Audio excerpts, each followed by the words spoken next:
Alright everybody, what's going on? It is your boy C4, and today we're going to be looking ahead at the Philadelphia Eagles offseason. As you know, the Eagles are my team, the Birds. And as it stands right now, we are 6-5 at top of the NFC East. And with the way Nick Foles is playing the rest of the division, and with looking at our matchups, there's a good chance that we can run the table if Nick Foles continues his high play and our defense keeps teams under 21 points a game. We're going to be a legit team in the playoffs. I'm definitely not going to say that we're going to be the Super Bowl favorites or we're going to crush the Saints and Panthers. We're still at a big disadvantage if we do make the playoffs, but it's fucking playoffs. Anything can happen, and we can have our own special little season there. But with that being said, we still need to look ahead at the offseason and what the Eagles need to address during the draft, looking at our current roster and also free agent options. So what we're going to look at right now is what I project the Eagles starting lineup and the pieces that we keep will look like for next year.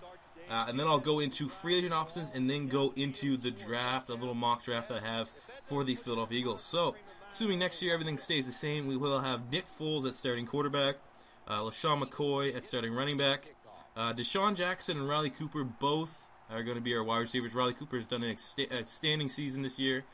Might get a contract extension for the way he's playing. If he keeps it up, he'll hit double-digit touchdowns. Big issue will be whether the Eagles want to get Jerry Maclin or not. Obviously, if Maclin requests a lot of money coming off this ACL, Eagles won't pay him that. I personally don't think losing Maclin would be that big of a loss. He is a talented wide receiver, but he's very sporadic. I find that he doesn't show up in big games and pads his stats against teams that we're already convincingly beating. Like we'll be up like 21-0 in the third quarter, and then he'll go off for like 150 yards, 2 touchdowns, or something outrageous like that. And he does drop a lot of balls and stuff like that. He's still a good wide receiver, but he's definitely not a guy I'd break the bank on. So we'll have a question mark there. Tight end, we have a good 200 tight end combo with Brent, Celek, and Zach Ertz. Left tackle, Jason Peters will start still. Left guard, Evan Mathis, he should get the fucking Pro Bowl. He's a beast. Center, Jason Kelce. Right guard, Todd Herremans. Right tackle, Lane Johnson. Defensive end, we're going to have Fletcher Cox. And Cedric Thornton really has come on this year. Very impressed with him. One of the more unheralded players on our defense. Nose tackle, we have Bennie Logan after we cut Isaac Sopoaga. Bennie Logan's not bad. Is he the guy that you really want to anchor your defense around? I don't quite know. He needs to develop a little bit more and show a little bit more.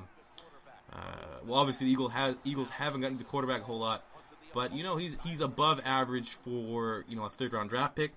Outside linebacker, we have Connor Barwin and Trent Cole. Middle linebacker, DeMeco Ryans and Mychal Kendricks. At cornerback, we have Carey Williams, Brandon Fletcher, and is his name Brandon Fletcher? I'm going to assume it's Brandon Fletcher. If it's wrong, fucking, Fletcher. And Brandon Boykin, probably one of my actual favorite players on the Eagles right now. Brandon Boykin is a beast, only plays half the snaps, but the nickel, he may be one of the best nickel corners in the league already. At free safety, we're going to have probably Chung, give or take. He has had some injury problems, but he's from Oregon, so Chip will probably keep him along. And Nate Allen has come along in the second half of the season. First half of the season was the worst safety in the league, and now he's playing like, above average safety play if you're really comparing him against everyone. So that will probably be our starting lineups and starting depth chart, kind of looking at it. So with that being said, where do I think the Eagles need to address stuff through free agency and the draft? Obviously, safety you can improve. Patrick Chung is definitely a viable safety, but the fact that he's so injury prone over the last season or two, you may need to look at another option there. Obviously, Nate Allen is playing well, but is he going to be consistent enough? Kind of like is he going to hit his stride like Nick Foles and actually be ready to commit to this superior level that he's playing at, or is this just a good run of form?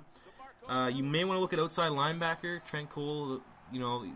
Trent Cole is playing well, and he is one of my all-time favorite Eagles, but is he going to be able to, if you really want to make that push in the upper echelon of the league and really start, being a title contender, is having a converted defensive end trying to cover guys like Dwayne Bowe and star wide receivers on third down. Is that really what you want to balance your defense on? Obviously getting a big name at nose tackle, really in there with Bennie Logan. Maybe depth at right guard. Todd Herremans is getting older. You might want to get his future replacement there while he's still there and can pick up some things and not be rushed in the starting lineup. But when Herremans is ready to go, you bring him in. Same thing with Jason Peters. He's missing last season. He was out and he proved to be maybe one of our MVP, because when he was there, our team was great, and when he wasn't there, it was almost like, holy shit, what happened? So getting his replacement might also be another ideal thing. So, with that being said, looking at free agent options, a lot of people, I made a video earlier about getting Jarius Byrd. He will be, I believe, there's probably no way he'll sign his franchise tag with Buffalo, so he probably will be hitting the market, but he will be the prized possession. I don't want to be that typical Eagle fan that's like, oh yeah, we're going to sign the best guys out there. But safety is an area of need, and Jarius Byrd would be that, really prized possession that we could get. But you never know, it could be another Namdi Asamoah where we get the big fish, and it ends up fucking smelling like fish. You know what I'm saying? Other things out there you could address. Mike Mychal, he's had an outstanding season, one of the better players of that very, very good Carolina defense. I actually really, really like Mike Mychal. Reminds me a lot of Brian Dawkins' playing style. Very, very vicious tackler, and it probably would come with a little lighter price tag than what you'd get for Jarius Byrd. You also have Dante Whitner, the safety from San Francisco. He might hit the market. Obviously a little bit older. But I actually honestly think I might take Mike Mychal on this because Jarius Byrd will cost a lot. And he's been playing on Buffalo a little bit of a weaker defense. Obviously, Jarius Byrd can play. He's a straight baller. But I think Michael Mychal will be a lot cheaper. And, I think Mike Mychal might be a good thing. But obviously, Jarius Byrd, I would not be upset with that signing. But that is a little bit of a fancy signing. You can also improve our DBs. The DBs in the free agency this year will be pretty high for not huge names. You get Sam Shields from the Green Bay Packers. He's a talented player. Tim Jennings from the Chicago Bears. And Aqib Talib from the New England Patriots. I really like Aqib Talib. That guy is a beast. Has off-season issues, which is why New England may not keep him around in again. But I really, really like Aqib Talib. If you could have him starting on the outside and have Boykin in the slot, or in the corner, nickel. That'd be sick, I think. But obviously, a lot of these signings would be kind of fantasy. Nose tackle Paul Soliai from the Miami Dolphins. He's been I think he's gonna be 29 next season, but still a very, very solid nose tackle that can go in with Bennie, Logan and compete. And a little bit of an outside pick here is Jonathan Casillas from the Tampa Bay Buccaneers, an outside linebacker, very, very speedy. Is pretty well in coverage, which is where we need to improve. We need to get our linebackers a little bit better in coverage. Maybe just because he won't cost you a whole lot. It'll be more of a depth guy, but will be excellent on third down packages, where the Eagles have always struggled for as long as I can remember on third down and getting off the field on third down. So having linebackers that are better in coverage would be ideal there. And Casillas probably won't cost you an arm and a leg. So bring him in, have him be depth. Maybe get rid of Brandon Graham, even though you may not want to give up on a first-round draft pick like that. Brandon Graham's being first-round talent that's purely being used on blitz packages right now, so you may want to switch that up. That's just quickly looking at free agents. Obviously, just a synopsis: Jarius Byrd and Mike Mychal at safety would be ideal, and maybe adding a talented corner. But I'm not gonna lie, Fletcher and Williams have been pretty good. A little bit of a no-name defense there, but they have not really. Obviously, Carey Williams has had some couple bad pass interference, and he's definitely an aggressive corner, which is not good in this league anymore. They're gonna pretty much give him a flag on every play. But they haven't been that bad, honestly. They're definitely not exposed or a weakness.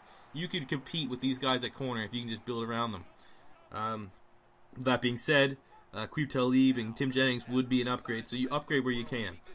But now looking ahead of the draft, Eagles have a first-round pick, second-round pick, third-round pick, fourth-round pick, 2 5s after trading Sopoaga to the New England Patriots, and a 7th. So here's my quick mock draft. Now, this is a scenario for the first 2 picks. If Eagles do lose Jeremy Maclin, they should address wide receiver at the first round, and that's where they get Mike Evans, the wide receiver from Texas A&M. I fucking love Mike Evans.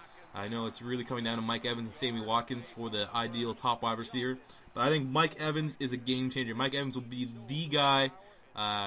He's fucking phenomenal to have in there as the number 2. Have DeSean spreading the defense.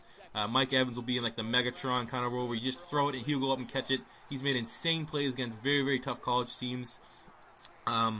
The only thing about Mike Evans, though, is he kind of is the same type of player as Riley Cooper. I don't really know how he'd fit. I assume you probably would be able to have DeSean and Mike Evans as your wide receivers and have Riley Cooper playing the slot a little bit. But Mike Evans will have to be our guy if we lose Jerry Maclin. We will need to upgrade and get that true franchise wide receiver. Because DeSean Jackson I really like DeSean Jackson, but let's call a spade. He is pretty one-dimensional. He's just good at spreading the offense. And these little short screen passes, I guess. But you're not going to be... I think that's going to take one big fucking hit on these little, quick screens to DeSean until he's not going to want to do that anymore. And rightfully so. You're fucking throwing him a screen where he's going to be out in the middle open field, and you have 260-pound linebackers just lighting up this fucking 170-pound wide receiver. DeSean Jackson has a build of like a skinny woman, so you're not gonna. I don't think these screens are gonna last too long, especially if teams start catching up on Chip Kelly's offense, and then they just will fucking blow up DeSean on that play. So I think you go Mike Evans, and then in the second round, this is if we lose Jeremy Maclin, you get nose tackle DeAndre Coleman from Cal. Instantly would probably be an upgrade on Bennie Logan. But that being said, having Bennie Logan, who's pretty much beat out Sopoaga for the job, a veteran like Sopoaga, and DeAndre Coleman, having that youth on the defensive line would be excellent for this 3-4 developing for the years to come. But let's just say we don't lose Jeremy Maclin. Here will be the mock. First round, we get Louis Nix, the nose tackle from Notre Dame. He will definitely be an anchor for quite some time. Him and Fletcher Cox will be terrifying. Second round, you get Kalil Mack, the 3-4 outside linebacker from Buffalo. A lot of people are already saying he's one of the best linebacker prospects they've seen, but he could slip because he's from a small school. So we may have to trade to get him, but Kalil Mack will be the athletic outside linebacker that we need. Unfortunately, we do get Kalil Mack. We may need to look away from Trent Cole, which would suck. Unless you want to get Trent Cole in the gym and have Trent Cole put on maybe 20 pounds and be like 285 instead of 265, which I think would be, possible. But if you get Kalil Mack, you're going away from Trent Cole. But Trent Cole is getting a little bit older, and he's not ideal for a 3-4. So you might have to make that tough call with Trent Cole in regards to this defense.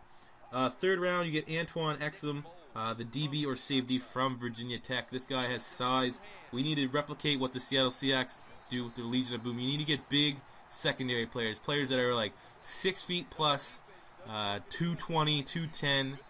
Aside from Brandon Boykin, who fits that nickel role, you need to get beasts. You need to get your Richard Sherman, your Cam Chancellors, your Brandon Browner type players. And Antoine Exum is going to be that guy in the draft, and he will be there in the third round. We should get him.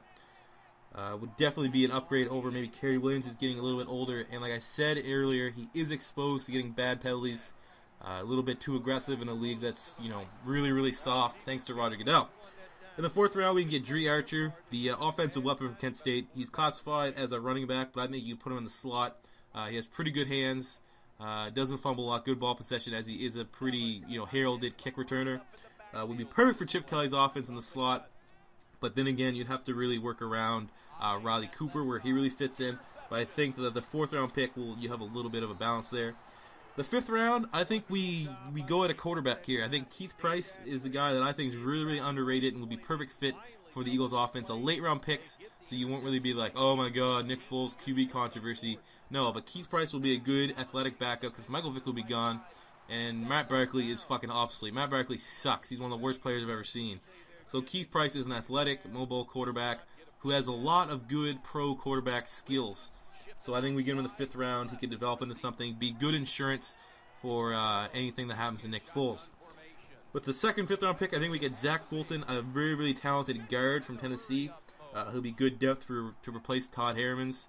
He's been pretty much the standout on the Tennessee O-line this year. A little bit of an underrated team, but he'll be good there. And at number 7, get the problem player that will slide, that will fix some depth on the offensive line. You get Central Henderson, the tackle from Miami.